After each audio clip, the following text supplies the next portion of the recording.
You guys recognize this man? Thanks.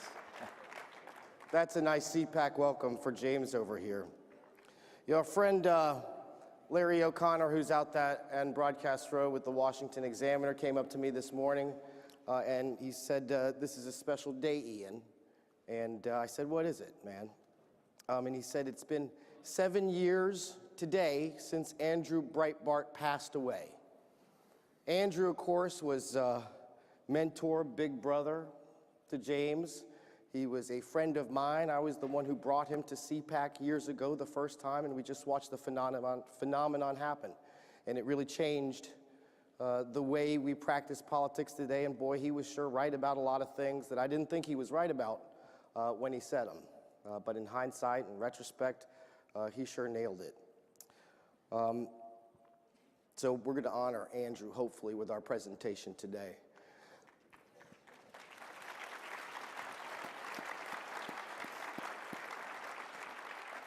I'd like to put an image up on the screens here and have James explain exactly what it is. Let's take a look. So this is a young woman who a year ago came to me with documents. The documents inside Facebook showed the company issuing a deboost, what they call a deboost on their live feed distribution videos.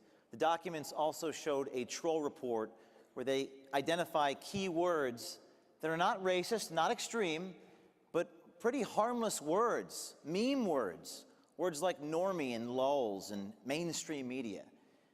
This insider lost her job for leaking this information to us and got a response from Facebook this week. Facebook responded, confirmed they deboosted these live stream videos. She saw them do it against Steven Crowder's page, Daily Caller's page, Mike Cernovich's page, and this comes a year after our investigation showing Twitter shadow banning, engineers saying they do in fact shadow ban and have shadow banned content from timelines without you knowing. And what's shocking about this Facebook story just released 2 days ago is that people do not know their content is being deboosted. And people need to understand that all the power resides in these social media companies. As Andrew Breitbart said, the media is everything.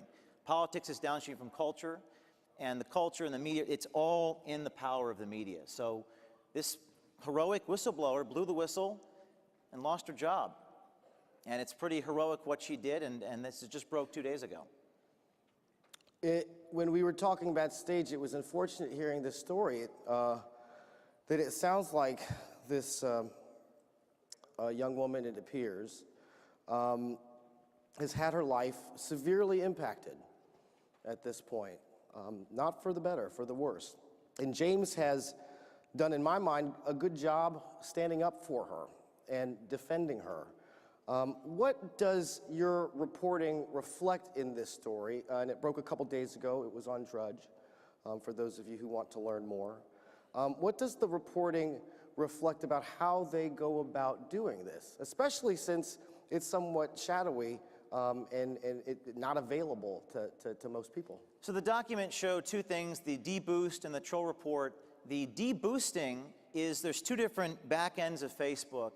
The documents show one back end where they do in fact do police when you're banned, when you're taken down. You can protest that. They have thousands of employees who make sure that you're put back up if something wrong was done. But the deboosting activity took place on the content review back end where you can't do anything about it. You don't know that it's taking place. In this troll report, Ian, the troll report shows that they have special features that happen right before an election. And this insider saw them basically identifying these key words and assigning a troll score on a fake account index. Nobody knows this is happening. So we actually confronted the engineers earlier in San Francisco this week, and one of them said, I'm concerned about my security and safety when I asked him a question. It's a little ironic that I told him, well, maybe this young woman should be more concerned about her safety. Maybe I should be concerned about my safety. The engineers who have all your information and deboost you without you knowing are concerned about their security. So Facebook issued a response. They said that they do in fact do the deboosting. They confirmed that they fired her for leaking us the documents. Wow. what can folks do about this? Well, let me ask you first. Have you ever had your account suspended, James? I have. I've been banned. People are amazed. We released these undercover videos on the systems that we're investigating Twitter and Facebook and releasing the videos and distributing them through Twitter and Facebook. I was banned 2 years ago, but something happened. When I was banned on Twitter 2 years ago, people started tweeting at the CEO of Twitter, Jack Dorsey, hundreds, thousands of people, free Project Veritas, thousands and thousands putting pressure, and the account was reinstated by the pressure that all of you put on the companies. So I know that it's crazy these are $500 billion, trillion-dollar companies, to go after them in this way. But what's inspirational about this is that, they may be able to stop one person from doing this sort of thing. They may be able to, stop two people, James Damore and this individual who's in the silhouette there in that picture. But they can't stop an army of people. They can't stop if dozens do it, if 100 people do it. It's true. And they have all the power. All New York Times, CNN get all their distribution through these. And Andrew Breitbart to the media is everything. It's everything. It's more power than all three branches of government combined. Not just the mainstream media, but big tech.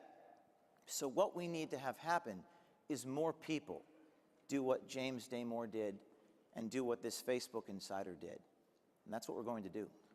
You had described, look, I don't think there are a lot of Silicon Valley insiders here inside the room today. What can folks here and the folks who are watching us on TV, as long as it's not choked up, Deboosted. what can people do in order to make a difference? Well, and hopefully we get that graphic back on because there's a website. So listen, it takes enormous moxie to do what she did, all right? She lost her job for giving us documents, and she went on food stamps for 6 months. And I asked her, was it worth it? And she said, yes. I said, why? She said, because I found what the company was doing was so appalling. I felt the public had a right to know. So she lost her job. I believe she's here today. I can't point her out for obvious reasons, but she's actually sitting somewhere in the front row. It's true. And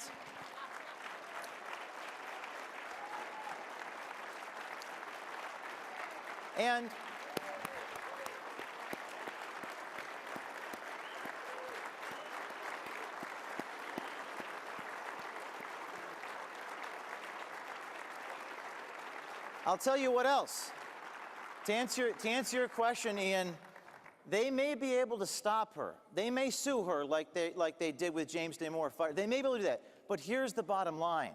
I asked her, was it worth it? She said, yes. Instantaneously, she said, because I felt the public had a right to know. And then she basically said, but on a condition that more people do what I do. Now, I understand that of the thousands of people watching this right now, not everyone's going to strap a camera to themselves and go into a government bureau, film, their teachers' union, or film their Google supervisor. But I'll tell you what, there are a few of you who will. Out of a few thousand, there's a couple. And I'm going to find you. And I'm going to recruit you. And there's a website, projectveritas.com/brave, where you can actually sign up. And for those of you who won't strap a camera to yourselves, what are you going to do to defend her? What are you going to do to have her back? What are you going to do about it? Not just complain and praise her. Find someone in your life who is willing to do something about it and send them to our website. We'll equip you. We will train you to do this, Ian. James, I understand you have an event later this afternoon. Where can people come and talk to you? 3 o'clock, we're going to have a book signing in the exhibition hall. And if you're on the inside of these institutions, if you know someone in your family who is, send them to projectveritas.com/brave. We'll equip you with a camera, because if they're lying, cheating, stealing, scamming, shadow banning, or deboosting people, we're going to find them. We're going to make them famous internet celebrities. We're going to expose them for all the world to see. We're going to create an army of people doing this because they can stop one person or two people, but they can't stop all of us. Ladies and gentlemen, James O'Keefe. All right? Well done.